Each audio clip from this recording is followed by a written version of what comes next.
The short man has bought his son some crayons from the stationery shop. Short man stands as the subject. Has bought stands as the transitive verb. His son stands as the indirect object, and some crayons stands as direct object. The phrases from the stationery shop stands as the prepositional phrase. And when we will going to diagram the sentence, short man stands as our subject, and has bought stands as the verb, and crayons stands as the direct object. I draw a vertical line that separates the subject and the verb, and a vertical line that separates the verb from the direct object. Under the short man is the descriptor, and I draw a diagonal line that pertains to subject. And also, I draw a diagonal line under the verb, which is his and son, that modifies the verb. And from the direct object, I also draw a diagonal line that describe crayons, which is some. And if there is a prepositional phrase in the sentence, it should be like this pattern, and which is from and stationery shop.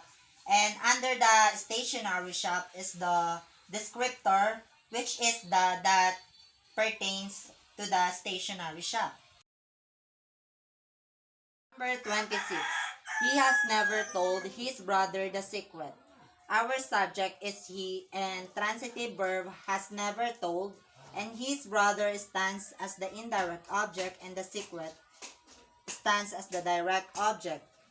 And when we were going to diagram the sentence, he stands as the subject, and told stands as the verb, and brother is the indirect object. I draw a vertical line that separates the subject from the verb, and a vertical line that separates the verb from the indirect object. Under the verb, I draw a diagonal line which is has and never, that describes or pertains the verb.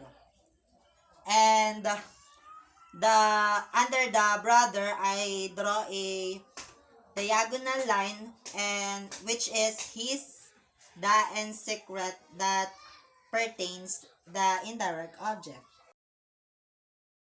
Number 47. Mary will visit her aunt tomorrow. Our subject is Mary, and transitive verb is will visit, and the direct object is her aunt. And if we were going to diagram the sentence, Mary stands as the subject, and will visit stands as the verb. And I draw a vertical line that separates the subject and the verb. Under the verb, if there's a prepositional phrase, you should follow this pattern. I draw a diagonal line which is tomorrow, and under the word aunt is the descriptor, which is her, that pertains the word aunt. Number 56. She found a seat for me in a concert last Sunday. Our subject here is she, and transitive verb is found, and our direct object is for me, and object complement is last Sunday. And if we were going to diagram the sentence, she stands as the subject, found is the verb, and concert is the direct object. I draw a vertical line that separates the subject and the verb, and vertical line that separate the verb and the direct object. Under the verb, I draw a diagonal line which is a seat, and that pertains the verb or modifies. And if there is a prepositional phrase, you should follow this pattern: for and me. And under the direct object, I also draw a diagonal line which is in the last Sunday, that pertains or describe the concert.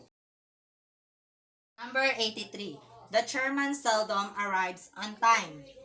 Our subject is determined and the linking verbs is seldom arrives and the subject complement is on time.